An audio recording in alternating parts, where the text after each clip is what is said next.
The views and opinions expressed by the host do not necessarily reflect the official policy or position of those from V81 Radio Management.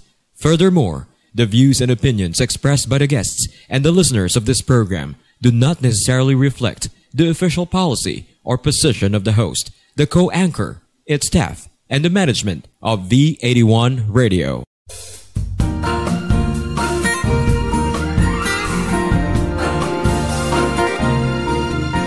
Kung kailangan mo ng maaasahan, may tatag na matatakbuhan. Ang pangarap ay may katuparan, ikaw ay paglilingkuran. Madrid Cross ay may payong kailangan, nang ang Amerika ay mapuntahan. Abogadang kay daling lapitan, abon gamay sitong kaman. Madrid Cross ang siyang susi sa pangarap, tulong laging laan sa lahat. Madrid Cross ang siyang liwanag ng bukas, may pag-asang pagkaganap. Madrid Cross ang siyang tugon sa problema. Madrid Cross ay subukan talaga, gawing tulay ang batas sa pag-asa. Sa Madrid Cross magkonsulta. Madrid Cross ay may payong kailangan, nang ang Amerika ay mapuntahan. Abogadang kay daling lapitan, abot kamay sitong kaman. Ang Madrid Cross, tulay sa pag-asa sa Amerika.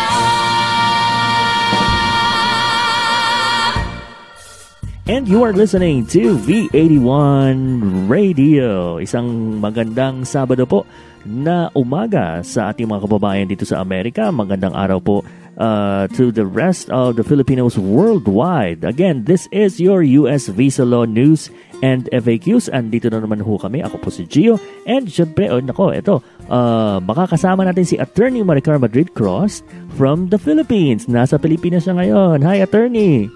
Hello.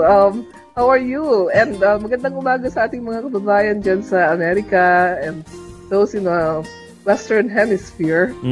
And sa ating mga kababayan dito sa Pilipinas ay magandang hapon. Ay, nako, nice. Nice. Kamusta ang Pilipinas dyan? What brings you to the Philippines, Attorney? It's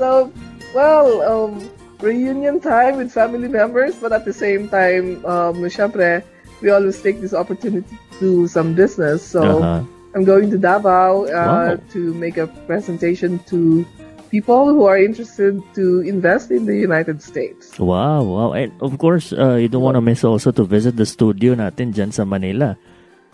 Siyempre. I would not be missing that. So, pagbalik ko from Davao, I'll be going to the studio. Alright.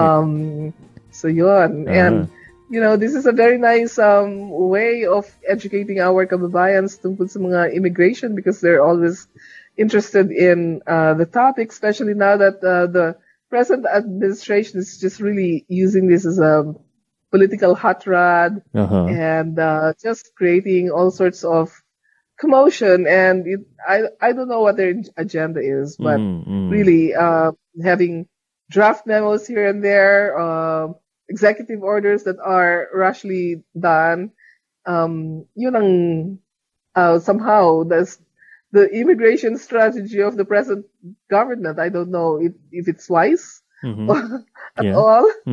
Good thing no, na andyan ka, Attorney, no, so that alam mo marami tayong mga kababayan dyan na gustong pumunta dito sa Amerika, magtrabaho, bumisita. So it's good thing na andyan ka. Para of course to educate them and then malaman talaga first hand kung ano nangyayari dito sa Amerika.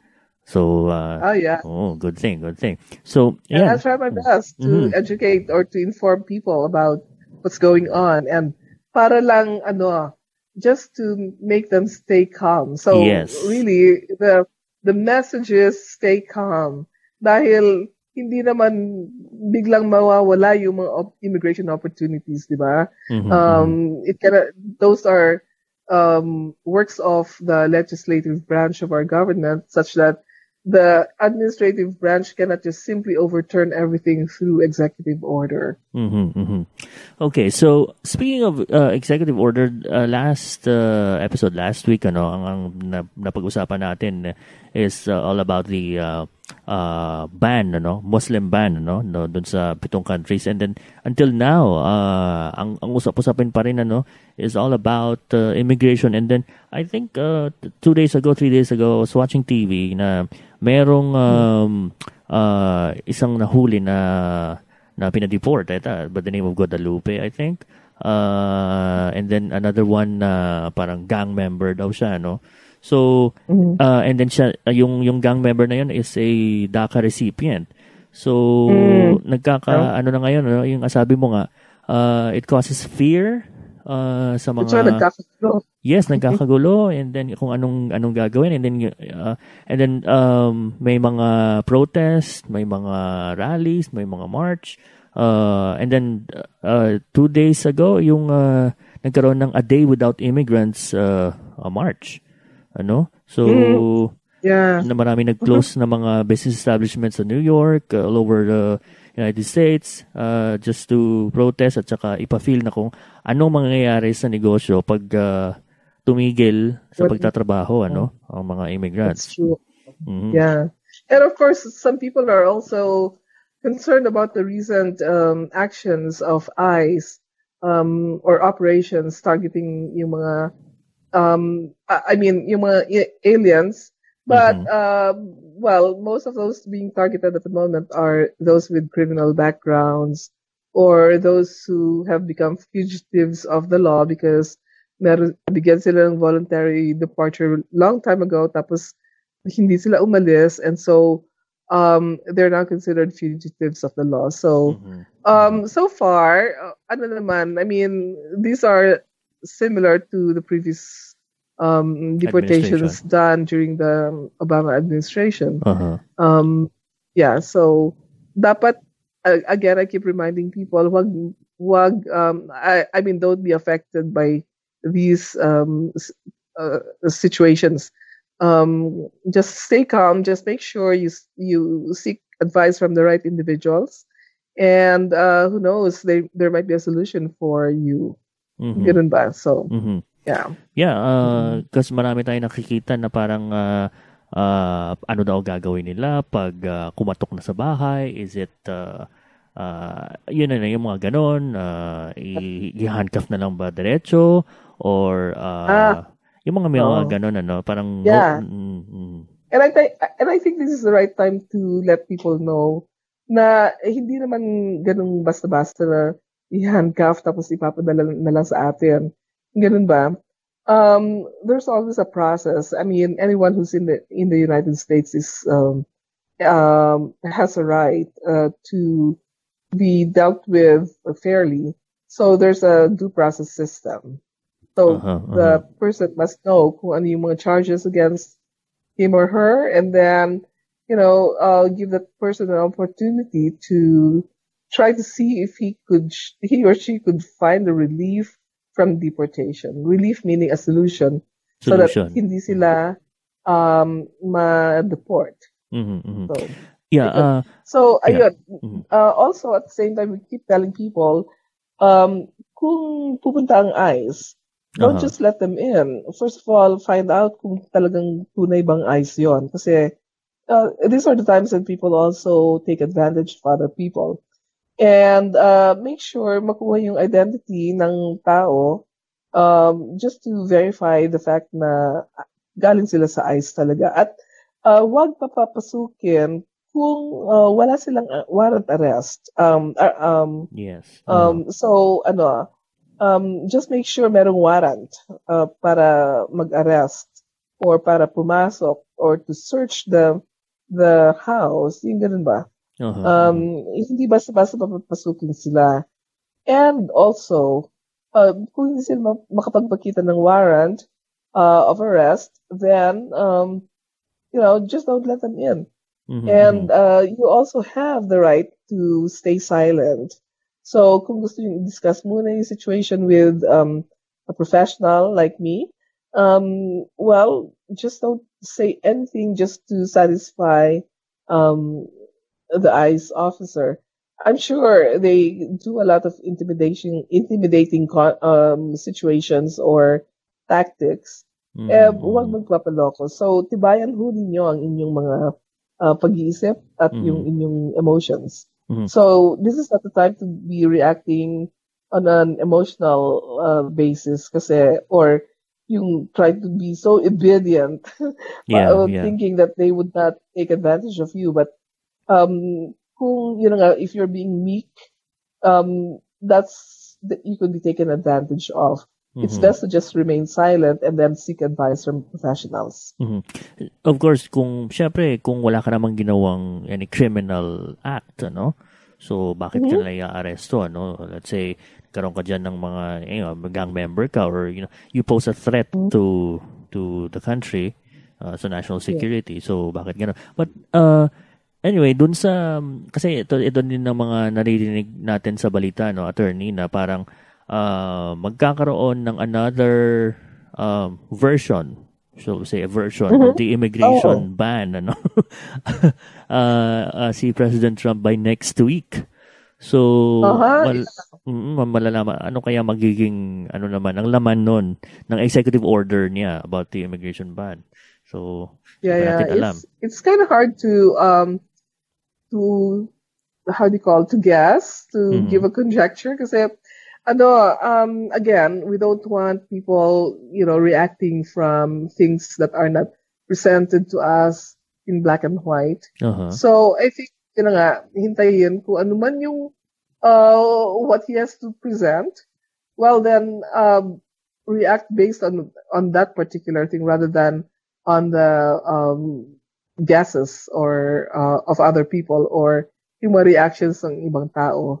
Let's wait and see. Yeah. I guess that's the thing. So, well, yung mga leaks noon, diba, I think there was a leak about a draft that was prepared by the DHS Secretary Kelly. Yes. That magkakaroon ng 100,000 National Guard troops to be deployed for immigration enforcement. And ano ba yung mga sinasabi nila? Yung mga DACA recipients, baka mawala, yung gano'n. But,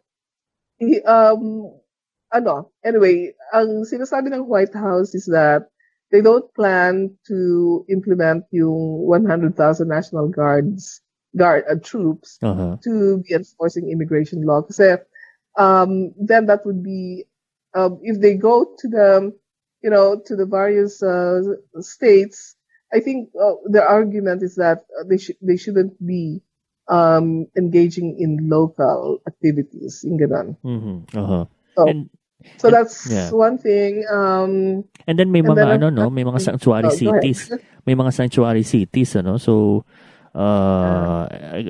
San Francisco and LA are one of them. So yun nga, Chicago medyo, and Chicago, So New York, the more progressive cities. Pero may mga ang fear ng mga ibang mga kababayan natin dito, attorney, kasi ang sinasabi nila na nung lumabas yung immigration ban and then lumabas yung usapin to about yung paghuli nga ng mga undocumented immigrants, ang sabi doon is ang priority nila is to hulihin yung may mga criminal records, 'di ba? Yung may mga ginawang masama. But dun sa nilabas na executive order, parang masasama yung pati yung pag nag-overstay ka na ng yung visa daw, and it is a criminal act. Yun ang fear ng lahat ng mga kababayan natin dito. Well, it's not a criminal act. Overstaying is not a criminal act. Yes, it's a violation of an immigration provision, pero which is also a ground for deportation. But then again, because of the number of those who are in this situation, as opposed to the number of people of officers who could enforce. Well, I know they have to go through a priority system.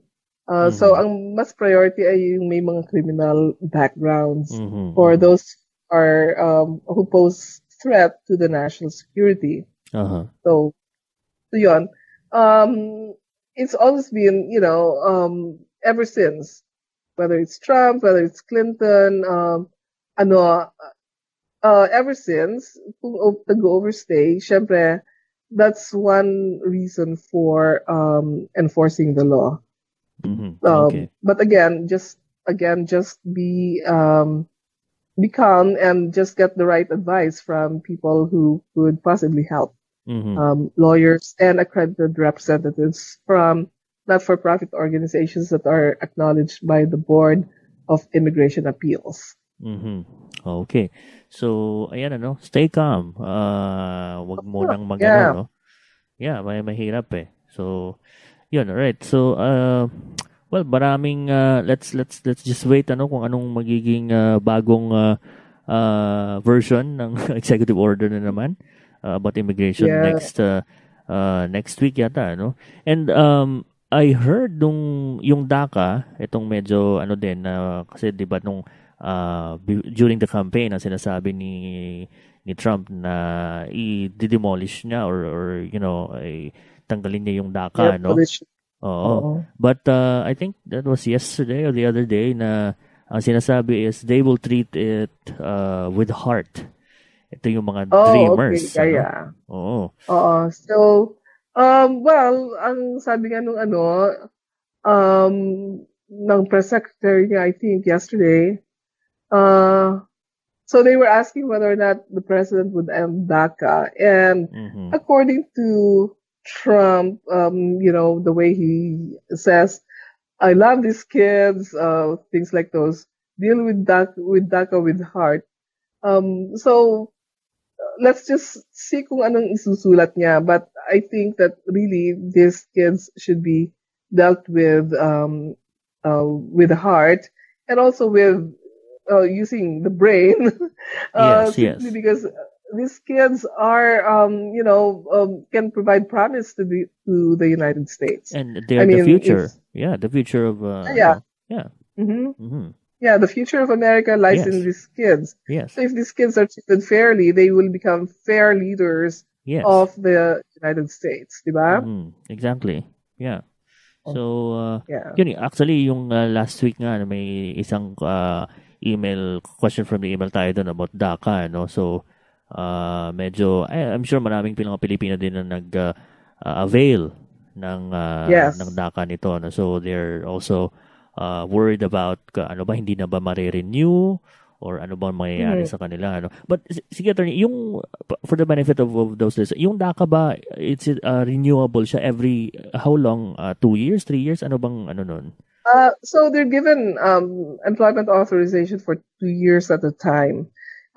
So yung DACA, well, if they're granted the DACA, then they're granted employment card, employment authorization document.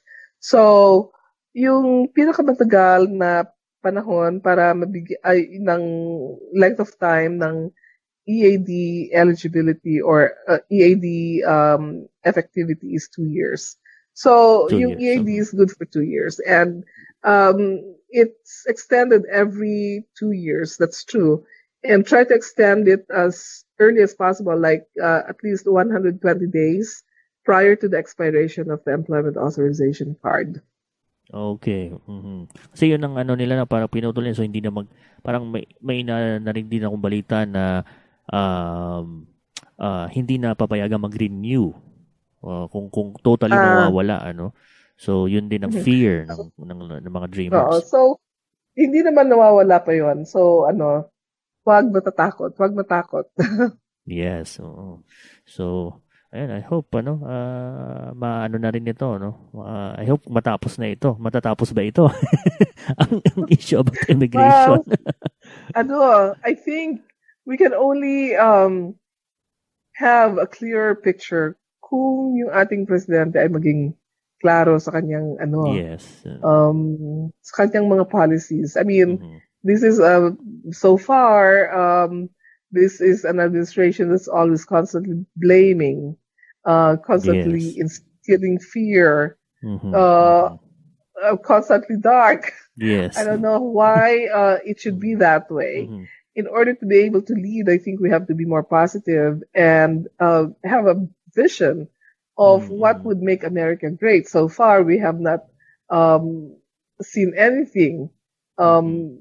Although that was the mantra of this president when he was campaigning for the office. So, Yeah. well, I hope that he will make good his promise, but it's not promising at the moment. Yeah. Kasi nung na ano din ng mga kababayan natin, no, kasi yung una niyang executive order about the Muslim ban, it was too broad, ano. Parang nilahat yun kasi ang daming mga hindi nakapasok doon na wala namang criminal record, and then those countries naman ay walang history of terrorist na nandun nang galing. So yun nga, and napaka kasi parang hindi masyado na-explain or parang minadali. I don't know what happened. So yun ang nag-cause din ng sangkatutak na rally, ng debate, and then nagkagulo, and then natakot na yung mga ibang kababayan natin. So I hope ano bang magandang solusyon ito. Magdasal na lang. Ang sinasabi ko sa ating mga kababayan ay I mean, try as much as possible not to violate the law, of course. We don't want the law to be violated, but try as much as possible to seek legal help at the very beginning habang may panahon. So if you're planning to stay, I mean, ask lawyers, immigration lawyers, what would be a way to stay legally. Yung mga ganun ba. Tapos, I think, also, merong, yung ating mga kababayan, they're rushing to apply for citizenship kasi nga, because of the Trump effect.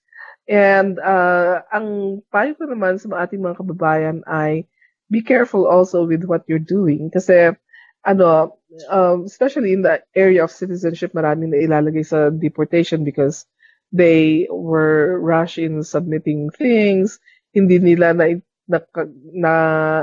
don't look into their marital background or criminal or immigration history. So, all of these things are taken into consideration when applying for citizenship. So, kung may mga previous backgrounds that you wanted to forget pero kailangan alamin ngayon, you have to make sure na lahat sabihin sa lawyer. That way ma-consider lahat, and then pwede namin payuhan kayo na whether it is wise to apply for citizenship or not. So, baka maka-apekto pa yun along the way, along the process ng citizenship nila. Yeah. Oh yeah. So maraming mga especially those who have engaged in marriage fraud who luckily became permanent residents and then nahuhuli sila sa citizenship level. Okay. So because nga hindi naman kailangang gano'n na maging paraan para makakuha ng card. Ganun ba? Okay. And then, naalala ko din, attorney, kasi syempre laman ng social media, especially Facebook, itong pag-eliminate ng petition ng isang American citizen sa kanyang mga magulang. Parang I heard that na parang may draft din daw ang White House o the Presidente Trump na gano'n, So, parang yun din ang niya na parang anong classification nga yun, attorney? Pag petition mo yung parents ng America.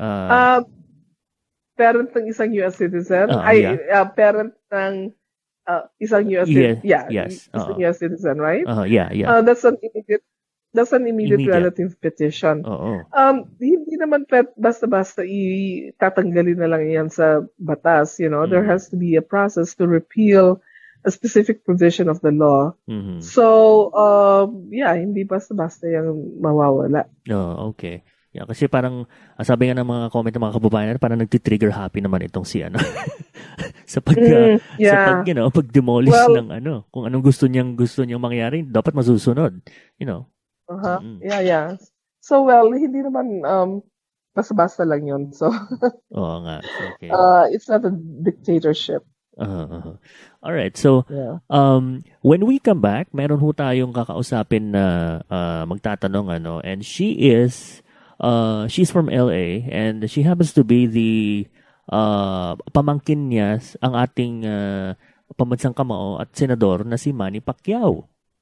Wow, So, kakausapin natin yan si Lilia, or we call her Tita Lilia, May mga tanong siya tungkol sa immigration din, and then kay attorneys, of course. So, balikan natin yan. We'll just pause for a short break, and then we will talk to Tita Lilia or Lilia ng LA, and then more of US Visa Law News and FAQs. Dun po sa mga late tuners, you're listening to this program every Saturday po ng umaga. Alas 9 Pacific, alas 11 Central, and then 12 Eastern Time. Magbabalik po si Gio and si Attorney Maricar Madrid Cross para sa inyong US Visa Law News and FAQs right here on V81 Radio. US Visa Law News and FAQs with Attorney Maricar Madrid Cross on V81 Radio. Mas marami kayong dahilan upang makinig sa inyong All Hits Weekend. Mga makabuluhang programa na hitik sa mga bagong impormasyon. Hosted by well-known speakers, advocates, and advisors. Palalawakin nila ang ating kaalaman patungkol sa kalusugan, the latest in technology, business and finance, entrepreneurship, taxation, and immigration services. Abangan ang lahat ng yan tuwing Sabado, exclusively on V81 Radio. Hi, this is Attorney Maricar Madrid Cross. I would like to invite you to listen to US Visa Law News and FAQs. Taus-puso kaming tumutulong sa ating mga kababayan, so please feel free to send your questions to mc@madridcross.com or to v81radio.com.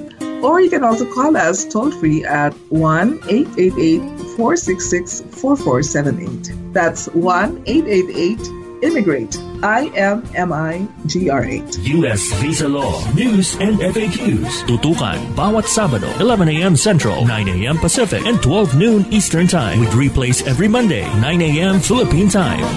May pag-asang pagkaganap, Madrid Cross ang siyang tungkol sa problema. Madrid Cross ay sumunod talaga.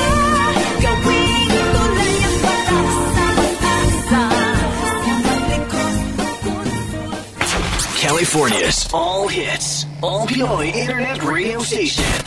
You're on V81 Radio. US Visa Law News and FAQs with Attorney Maricar Madrid Cross on V81 Radio. And we are back dito po sa ating US Visa Law News and FAQs. Kanina sabi natin, Attorney, we have a caller from LA. What? Yeah. And of course, ito na naman, isa na namang kababayan natin na matutulungan natin. So we have Lilia on the line. She's from LA. Hi, Lilia. Hi, good evening, Gio and Attorney Maricar. Hi, good evening, Lilia. How are you? I'm good, Attorney. That's good. Okay. So meron ka pang tanong tungkol sa immigration?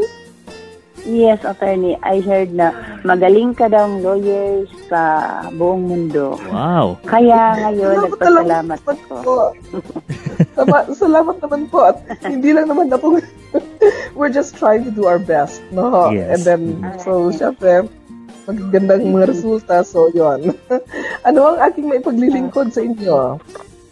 Attorney, ito ako ngayon, nakihingi ng tulong, narinig ko na ikaw daw yung may tanong lang po sana ako, Attorney. Okay. Attorney Maricar. Ang tanong ko ay, ako ngayon, di bago lang ako na citizen. Ngayon, ang anak ko, according sa yung nagtulong sa akin para maging citizen, is yung single ko na anak, na dalawa, si Teresa Lau at saka si Ali Lau, sabi niya na atas na daw doon sa aking petition, sa aking US citizen. So, ang tanong ko lang sana attorney ganito yun ang pwede na bang hindi na ako mag-apply ng kanyang citizenship? Nandito na siya ngayon, pwede bang andito na siya hanggang matapos ang kanyang petition? Maitulong natin. Medyo hindi ko naintindihan yung question masyado. So, kayo ay naging US citizen, so congratulations doon. And then, so, ang tanong niyo is kung naka-attach na yung petition ng inyong anak. Is that your question? Hindi. But now, kayo ba ay, ilang taon ba yung mga anak ninyo? Ano na ho, mag-50 na ho siya ngayon, attorney. Okay, got it. So, kailangan niyo pa rin pong file ng petition para sa kanila, para sa mga anak ninyo. And kung sila ay single, so ang petition ay yun yung tinatawag na F1 petition, yung Preference 1 petition. Kung sila ay may asawa na at ang petition ay tinatawag na F3, Preference 3 petition. So, ang tanong ko, attorney, nandito na siya ngayon sa US dahil napunta sila dito nung fight ni Manny at the same time inano ko sa immigration na makapunta sila, nag-celebrate ako ng 75th birthday ko. So dito siya ngayon sa akin.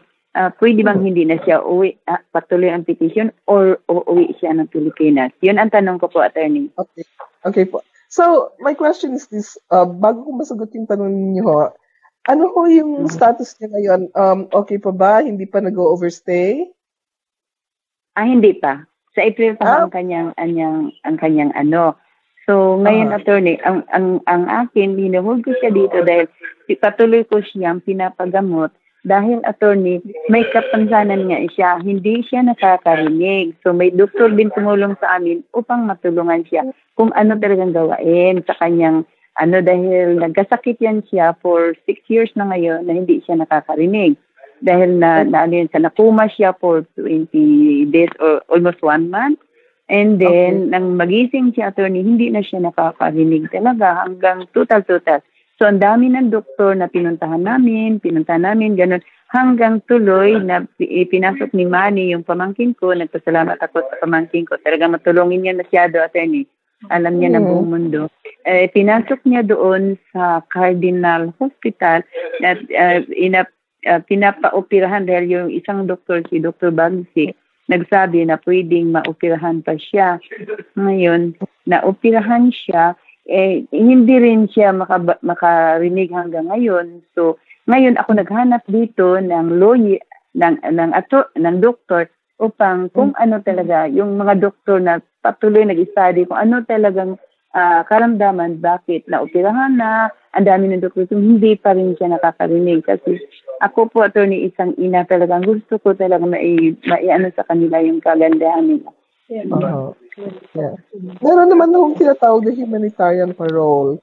Yung ating applyan yan, it has to be done as quickly as possible para hindi pa paso yung kanyang status. And posibleng, because of that health reason or health condition, and it's quite unique siguro dahil sa atin siguro walang magiging way to help her, no? So, maghanap talaga ng physician who could help out in reasoning out why kailangan siyang nandito sa Amerika. So, from our end, we could help in making that humanitarian parole possible. Meanwhile, kailangan magkaroon ng supporting document from a physician who is knowledgeable tungkol sa kanyang situation. And hopefully, we could convince the government to grant her humanitarian parole for purposes of medical treatment.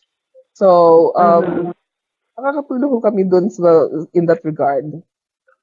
Oh, thank you kung matulungan mo ko diyan, attorney, para hindi kahirap talaga kung halimbawa po ipasin ng Pilipinas. If in case ang gasto pabalik doon at pagbalik naman dito, another naman kuha ako ng visa.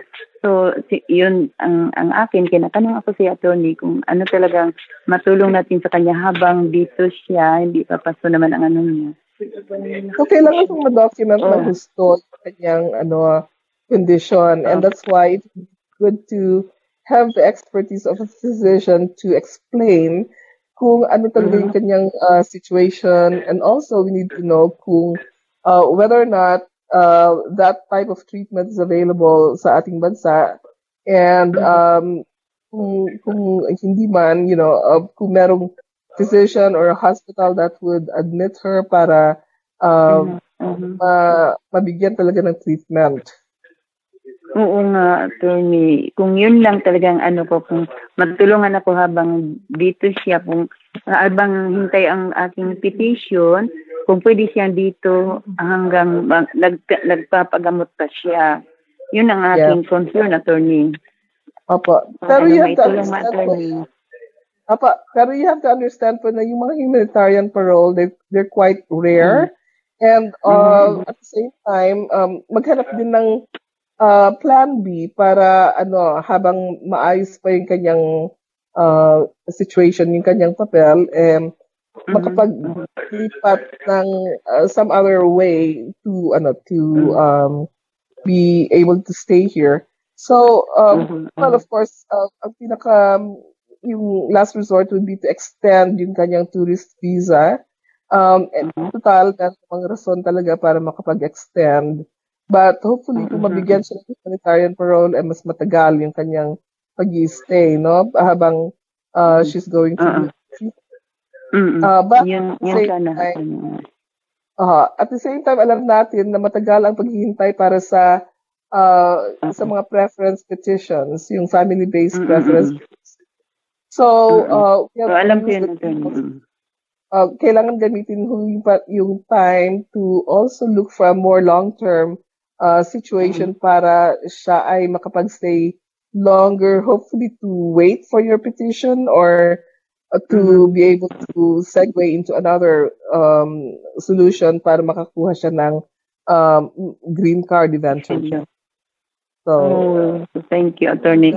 Thank you, attorney. So, yung matulong mo, attorney, maghintay ako kung anong gagawin doon, kung makaka-stay siya dito habang nagpapagamot siya at petition niya. Apa. And sana may extend yung kanyang visa. Apa. So, we need to get your phone number so that way we can get in touch with you. Tapos yung email address kung if you prefer it via email. So, pagkikigay na lang ko sa inyong sa kay Suzette. And then we'll get in touch with you. Apa. Okay, thank you so much. Ibigay ko ni Suzette lahat ang aking information. Yes. Tapos, dalawa man ito si Alma man tukulong sa... Okay, thank you so much, attorney. Sa time bigay mo sa akin, talagang matulungin ka nga talaga, attorney. Thank you so much. Ibibigay ko lang si Alma at si ang Suzette ang aking lahat na information. Okay. All right. Yes. Thank you Thank you so much. Lilia. Take care. All right. Thank you, attorney. And Gio, Yes. thank you talaga sa pagkunik mo sa amin ni attorney. Yes. Maraming okay. salamat. Okay. Lagi Sa po tulong kayong niyo sa aming mga Pilipino dito na ngailangan ng tulong. Yes. Thank you talaga. lagi po kayong makinig sa V81 Radio po, Tita Lilia. Alright. All right. Alam mo ba, ako yung na-interview sa D8 Radio noong last Friday. Yeah. Kaya gusto ko talaga makunik sa inyo kaya narinig kong matulungin kayo at makakatulong kayo sa ating buong bansa, sa mga Pilipino dito sa buong bansa. Kaya yun. Okay. Salamat Alright. talaga, Gio. All right. Salamat. All right. Okay. Thank you, Tony. Thank you. Okay. Okay, there you have it. Thank you for calling. Si Tita Lilia, we'll call her Tita Lilia kasi siya pala, attorney, yung pamangkin niya pala yung ating pambansang kamao na si Manny Pacquiao. Oh, wow. Mhm. That's Mhm. really nice. Yeah, at So, Manny is also helping a lot of people, di ba, sa yes, ating yes. bansa. Mhm, mhm. So, it's good to be associated with people who help others. Yeah. Mhm. Huh? And then nasa LA area siya. So siya yung caretaker o tagapamahala ng napakagandang mansyon ni Manny Pacquiao. Sana maimbitahan tayo doon, ano? Yes, we'll have our, what is it, anniversary. Oo nga, no? So, anyway, yung kanyang tanong kanina, attorney, for the benefit of our listeners na medyo hindi nakuha masyado or late nang nakinig, ano? So, yung kanyang anak, andito, on a tourist visa, since, she's on a tourist visa. na nanood yata ng fight, ano? And then, mayroon palang kapansanan. So, sige, attorney, ano kaya, can you repeat those options? Anong pwede niya? Plan A, anong pwedeng gawin ng anak ni Tita Lilia? Okay, yeah. So, si Tita Lilia ay isang US citizen. And yung anak niya came over para lang manood dun sa fight. And, actually may kapansanan yung kanyang anak na nagkasakit siya and then she stopped, she was not able to hear anymore. And so they're trying their best to get some treatment.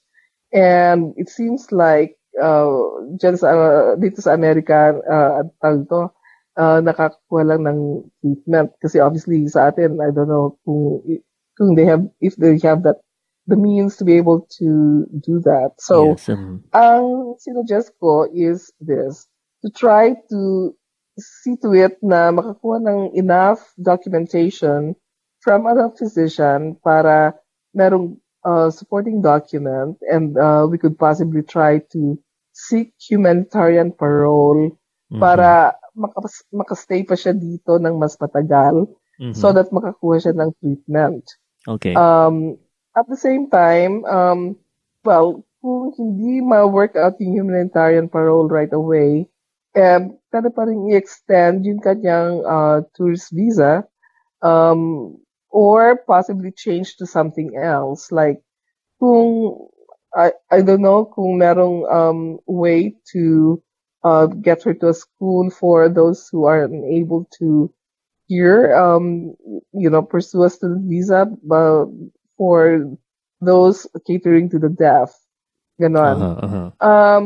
But at the same time, gusto rin ni Tita Lilia na siya ay maging permanent resident eventually. So, kailangan magkaroon ng long-term plan. Kung pwedeng through employment-based immigration also, if she's able to find some employment opportunity para siya ay makapagtrabaho dito. So, I'm sure there are work opportunities for those with disabilities as well. Yes. So, kung hindi natin natanong si Tita Lilia, no, kung ano ang natapos ng kanyang anak. Yes.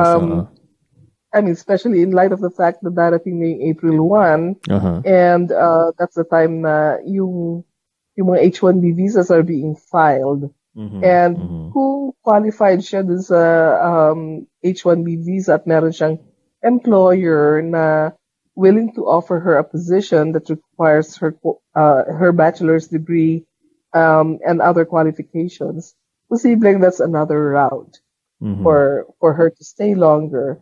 And then eventually mag-file ng immigrant petition para sa anak ni Tita Lilia. Again, that takes a long time to process. Yung tinatawag na first preference if she's unmarried or third preference if she's married. And that would take a long wait. So, kailangan during the time na naghihintay siya, dapat meron siyang non-immigrant visa to tide her over so that until that time na ma-reach yung priority date at magiging available na yung visa sa kanya. Yeah. But you mentioned the humanitarian parole. attorney. Ano? Anong nun? And then you mentioned na medyo rare yun, ano? But is it a possibility? Yeah. Uh-huh. So, situations like kailangan ng treatment. I know I helped someone before na just San Francisco, a child who needed basta it was a very difficult situation.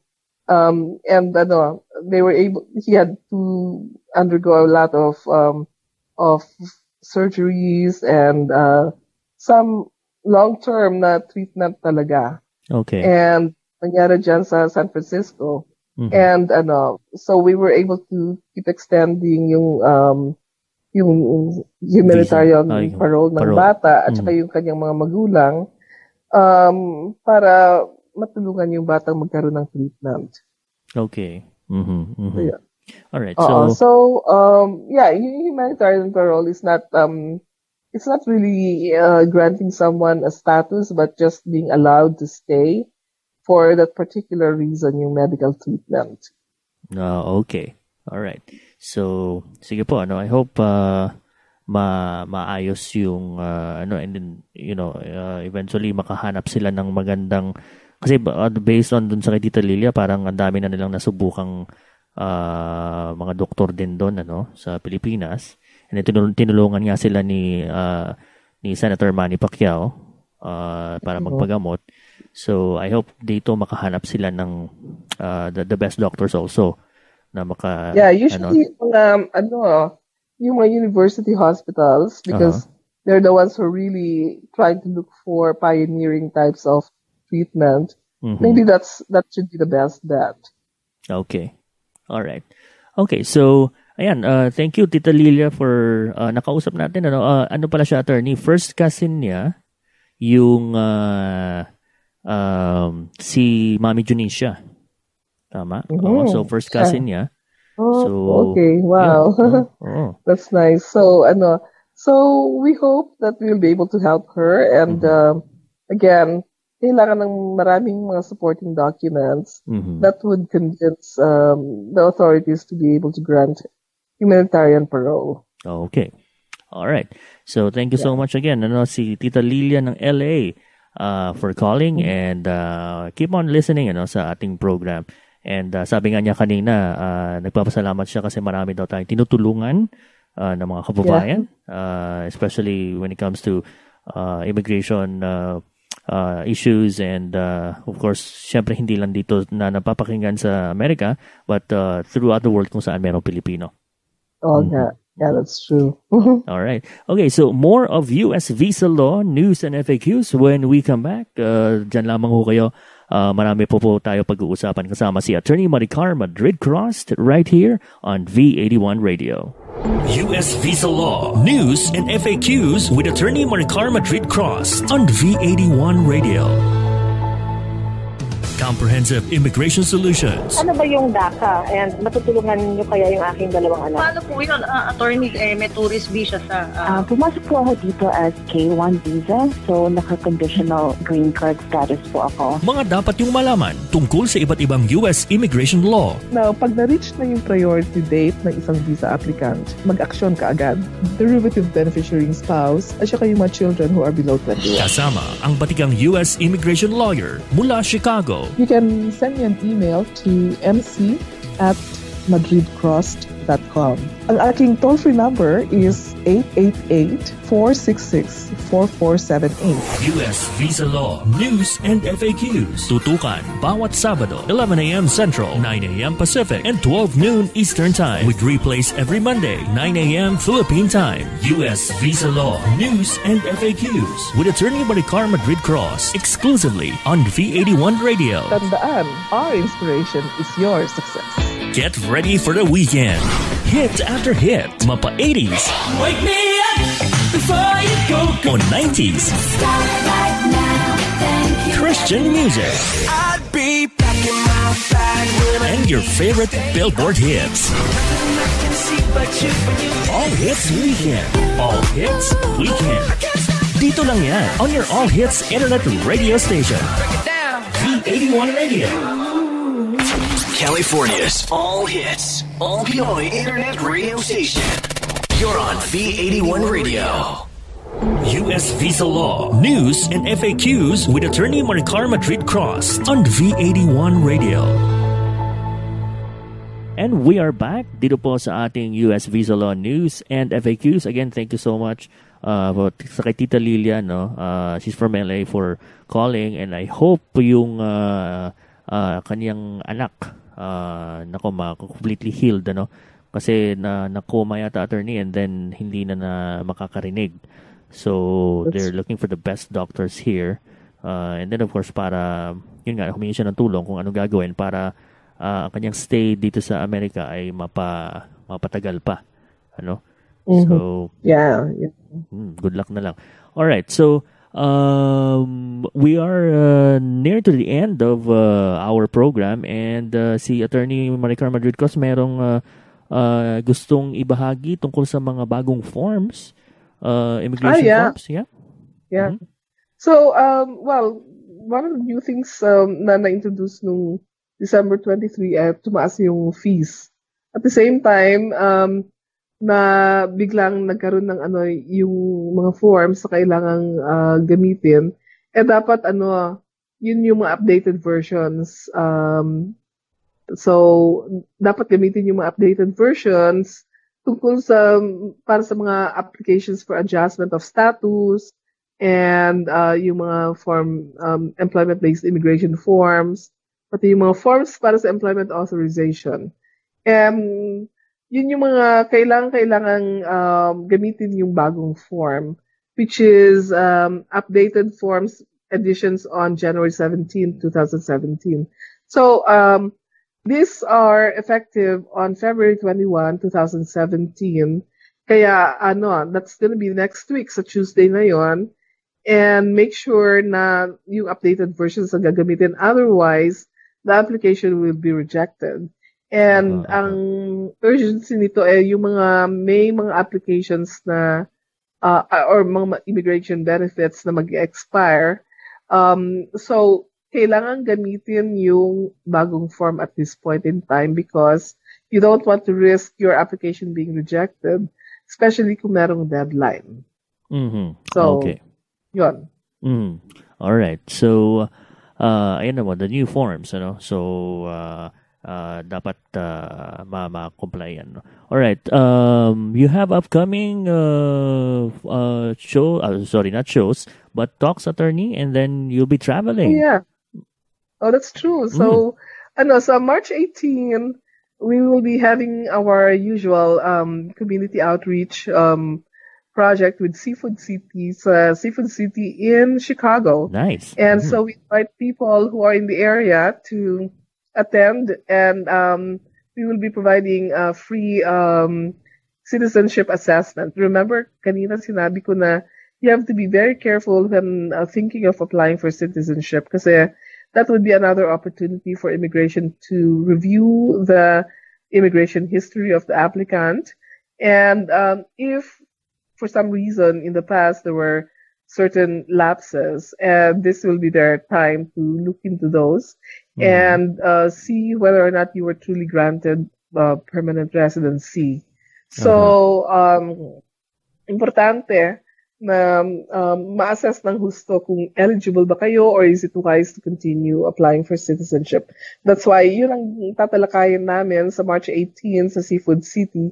And of course, we will also provide you with the updates sa tungkol sa mga nangyayari sa travel ban, tungkol sa mga policies, immigration policies ng present government, and address all your other questions, which is mostly, bakit ang tagal mangyari na makapag-immigrate ang aking mga anak or aking mga kapatid, things like those. So we will discuss all those things sa March 18 sa Seafood City. And that will be at 2 o'clock in the afternoon. Nice. Was it second time ito, attorney? Was it third time? You did one? This is the second time. And I think from now on, we will be doing it on a more regular basis. Oh, that's nice. So hopefully we'll be able to do it on a monthly basis or at least every 1.5 months or something like that. That's good news, ano, sa mga kababayan natin sa Chicago. So, abangan yan. March 18, right? March 18? Oh, that's Saturday. Saturday. So, that is after matapos ng aking jet lag. Oy! Because, I'm gonna be traveling also to India. Oh, nice. I was invited to speak sa isang seminar or conference ng American Immigration Lawyers Association Bangkok District Chapter. So we will be discussing as usual yung mga immigrant petitions, kung bakit sila nababalik from the consular office back to immigration. And kasi, di ba, yung mga nag-a-apply sa mga consulates, bukod dun sa approval from immigration, they still have to go through the consular office para magkaroon ng immigrant visa interview. And sometimes, may mga natutuklasan ang mga consular officers that give them concern. So, binabalik nila ngayon yung mga applications sa USCIS for consideration of, with a recommendation for revocation. Kung sa tingin ng consular officer, dapat i-revoke yung petition na yon. So, then, after that, syempre, it's the burden of the petitioner or the petitioner's attorney to prove that it is an approvable petition.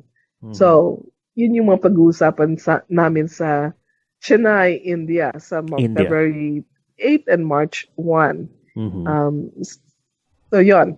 So, after that, yung ano naman natin sa Seafood City. Sa Seafood City. Nako. Parang nag-tour, no? Kasi ngayon, nasa Pilipinas ka, and I'm sure you'll be touring the Philippines. Kaya sabi mo nga, pupunta ka ng Davao, and then from Davao, India. Baguio. Baguio, sorry, Baguio. Okay. And then from India, balik sa Baguio. Wow. So all of these are like, the travels are business related. We will be talking about, or addressing. I will be addressing the immigration concerns of ating mga kababayan. And those who are hoping to go to the United States.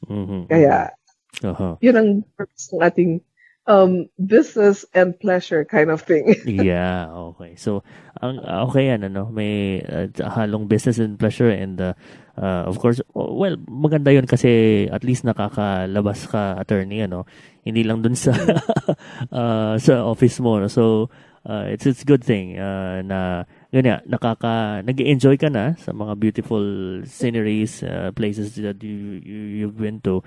Nakakatulong ka pa sa hindi lang sa mga Pilipino, but example sa India, na ma-educate sila, malaman yung about about immigration law. Yeah, it's good to travel. I mean, immigration and traveling go hand in hand. Yeah. Okay, so ayan na po, there you have it. I hope meron po kayong nakuha na namang isang makabuluhang information, and tips, advices sa ating programang US Visa Law News and FAQs. We will do it again next Saturday. But bago yan, sa mga kababayan natin na gustong magtanong kay attorney, gustong mag-email o tawagan siya, attorney, do the honor, please. Oh, okay. So, yes, we'd be more than happy to answer your questions. Tumawag lang at mag-email or mag-text. So, ang aking telephone number po ay toll-free. It's 888-466-4478.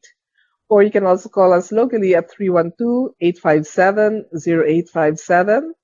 And if you would like to send in your questions through email, then the email address is simple. It's questions@madridcrossed.com. And if you would like to send in your text message, send it to 312-672-2570. Identify yourself and give us your telephone number so we can call you back or send you a text message in return. So here we are. We are more than happy to answer your questions. And as you know, it's rewarding to be able to help people. Okay. So, thank you. All right. Thank you so much then, attorney, for your time, and enjoy the Philippines. Thank you so much. Yes, it's really fun in the Philippines. Yes, it is. Yeah, that's true. Even if it's just being with family, diba? I mean, Yes. I was just so happy to just be with siblings. Exactly. Just talking about silly but also serious things, and enjoying Chico or ano pa, mga kakanin Yes, or oo. mga kung ano naman dyan. Lutong Diba? adobo. Things like those. Oo. Yeah. So, I mean, available yan sa US, pero walang katumbas ang nandito sa bayan natin, Yes, di ba? exactly. Oo. At saka Oo. masaya ang dyan, paglabas mo sa inyong bahay o sa marami kang makakausap. Masaya ang mga tao. Ayan. Oo nga. Yeah. Alright. So, maraming salamat po. And for V81 Radio, ako po si Gio. And for the Madrid Cross Law Group, ako po ay si Attorney Maricar Madrid Cross. And tandaan, if it's Saturday, it's US Visa Law News and FAQs. And our inspiration is your success. Until the next episode ng ating US Visa Law News and FAQs, maraming salamat po. This is V81 Radio.